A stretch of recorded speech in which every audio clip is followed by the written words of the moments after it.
As we enter the eye of the coronavirus storm, people have been looking for something to do. Whether it's baking bread, playing video games, starting a side hustle, we're all bored as hell. There is one place that a lot of people have turned to. A seemingly endless place to be able to lounge or procrastinate with. The internet. It's a place that harbors a plethora of content that's waiting to be discovered and shared. A place where people can gather together and do some great things. Or some not so great things. With the rise of the internet, stand-up comedy seemed to have lost its footing for a while.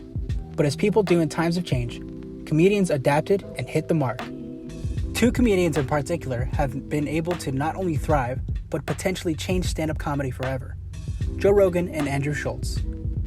Joe Rogan is a martial arts commentator and a stand-up comedian.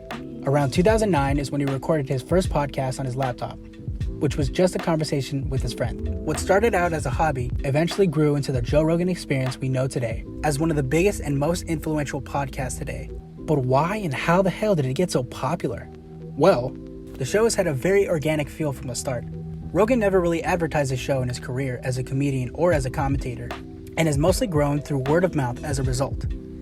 His focus has always been on the content of the podcast itself and bringing in celebrities or influencers of many different backgrounds to discuss politics, comedy, hunting, and a multitude of different topics. It's a genuine conversation without feeling like a pre-written interview. He's able to discuss the not-so-easy topics with his guests with ease, whether it's issues in the news, sensitive political topics, or even the guest's scandals or opinions that he disagrees with. Rogan approaches every conversation with an open mind and a willingness to discuss and understand that other person's view, but will also call them out when something doesn't seem right. The podcast has gotten so influential that the impact on his guests' careers is exponential. Rogan fucking said, well, what a lot of guys say is when they write a book, it used to be you had to go through, first of all, you write a book. Your publisher wants you to write a much longer book than you need to. That's the secret in publishing. It's got to be 300 pages or whatever, for whatever reason. So now you sell that book. Now you go on a book tour. You do one episode of Rogan. These people get their idea from that book across. First of all, you don't really have to read the book usually. Second of all, more people hear about that book than in 10 years. In 10 years. Well, anybody from Sam Harris to Neil deGrasse Tyson, these are public intellectuals that make their living selling books.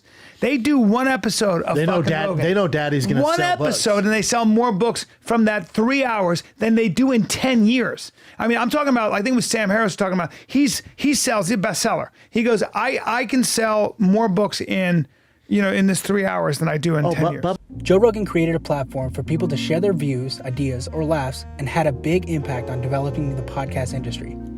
But Rogan was able to build that with his extensive connections and friends with famous people. What about if you don't know as many people? How would a comedian build a following by themselves?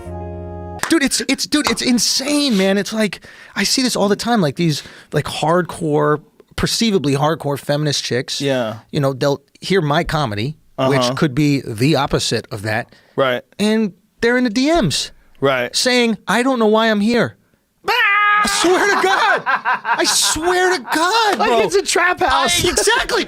Andrew Schulz established his following and created a platform on YouTube for him to release content and build his audience. He had some successes in his early TV career on MTV shows, but he wasn't well received by other comedians or companies to publish his specials. Schulz filmed his own special about doing 4 15-minute sets in 4 different comedy clubs in one day in New York and tried to get a deal to publish it, but everyone turned him down. He eventually decided to upload his special to YouTube and promoted it mainly on his Instagram, Twitter, etc., which got really popular and sold out his next show. He found out something that he used to expand his content and his audience. I think you can learn everything about whatever business you're in by asking people who are not in that business. Oftentimes, we're too close to understand the problems that we all have, okay?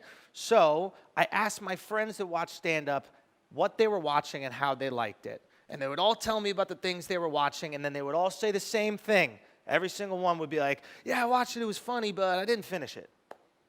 I go, oh, that's interesting. Oh, it was funny, it was really cool, I like this guy, I didn't finish it. Nobody's finishing it. Okay, specials are too long. So I decided to take this hour special that I had, cut it down to 15 minutes, and put it out on YouTube, all right?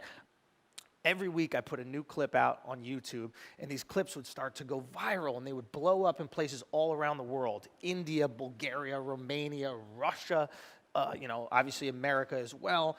And I would start to sell out these shows. And we saw this crazy effect happen on YouTube where a person would watch one video and then they would be watching for the next 2 hours, okay? I always felt like the best sleep I have every night is the 9 minutes I get when I press snooze. Okay? I wake up, I'm exhausted, snooze, that 9 minutes is like, I could have just did that. I didn't need the other 6 hours, just let me snooze, right? I applied the snooze effect to stand up online. You watch a 3-minute clip, and then all of a sudden YouTube goes, you want to watch another one? You go, snooze, I'll watch another one. And just like when you're sleeping, you end up snoozing for 2 hours. That's what you did with me. Ever since that special release, Schulz has released much more content and built a very loyal following on YouTube by himself. His content consists of vlogs to glance into his life, comedy sets from tours that preview his on-stage content, and podcasts with other comedians to discuss issues in pop culture. He's been able to make a living and expand his brand and business because of his influence on the internet. Because of the internet, both comedians have not only changed their lives, but changed the game in creating content for those who want to become an entrepreneur in media. One should be focusing mainly on genuine content and building that audience through YouTube and social media, and that will attract an audience to their shows or content. Following these practices will be hard, but if done correctly, it can build a loyal fan base that will always support you. So go create something that's genuine to yourself.